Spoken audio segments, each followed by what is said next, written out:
السلام علیکم دوستوں۔ ایک روز شور نے پرسکون ماحول میں اپنی بیوی سے کہا کہ بہت دن گزر گئے ہیں، میں اپنے بہن بھائیوں سے ملاقات نہیں کی۔ میں ان صاحب کو گھر بلا رہا ہوں، اس لیے برائے مہربانی تم اچھا سا کھانا بنا لینا۔ بیوی نے گول مول سے انداز میں کہا، انشاءاللہ خیر کا معاملہ ہوگا۔ شور بولا، تو پھر ٹھیک ہے، میں اپنے گھر والوں کو کل بلا رہا ہوں۔ اگلی صبح شور کام پہ چلا گیا۔ دوپہر میں گھر آیا، اس نے بیوی سے پوچھا، تم نے کھانا تیار کر لیا؟ میرے گھر والے 1 گھنٹے میں آتے ہی ہوں گے۔ بیوی نے کہا، نہیں، میں نے کچھ نہیں پکایا۔ اب تمہارے گھر والے کوئی انجان یا مہمان تو ہیں نہیں، لہذا جو کچھ گھر میں موجود ہے وہی کھا لیں گے۔ شور نے کہا کہ اگر تم نے کچھ نہیں بنانا تھا تو کل ہی مجھے کیوں نہیں بتایا کہ کھانا تیار نہیں کرو گی؟ وہ لوگ 1 گھنٹے کے بعد آ جائیں گے، کتنی شرمندگی ہوگی ان کے سامنے۔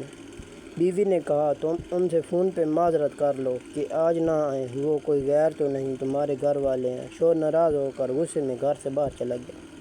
کچھ دیر بعد دروازے پر دستک ہوئی۔ بیوی نے دروازہ کھولا تو یہ دیکھ کر حیران رہ گئی کہ اس کے اپنے بہن بھائی اور ان کے بچے دروازے پر کھڑے ہیں۔ اس نے انہیں اندر بٹھایا۔ کچھ دیر کے بعد بیوی کے باپ نے پوچھا، تمہارا شوہر کہاں ہے؟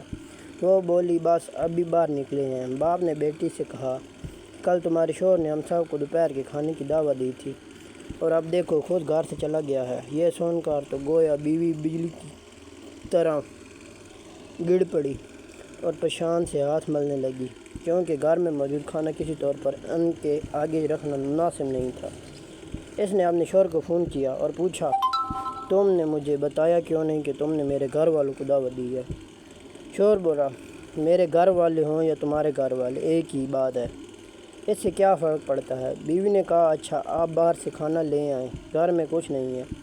شوہر بولا، میں گھر سے کافی دور ہوں اور ویسے بھی یہ تمہارے گھر والے ہی ہیں، کوئی غیر یا انجان تو نہیں، گھر میں موجود کھانا ہی کھلا دو، جیسا کہ تم میرے گھر والوں کو کھانا کھلانا چاہتی تھی، تاکہ یہ تمہارے لیے ایک سبق بن جائے اور تم میرے گھر والوں کا احترام کرنا سیکھ جاؤ۔ لوگوں کے ساتھ ویسا ہی معاملہ کرو جیسے تم خود ان کی طرح سے اپنے لیے پسند کرتے ہو۔ تو دوستو، ہماری سٹوری پسند آئی ہے تو چینل کو سبسکرائب اور سٹوری کو لائک کر دیں۔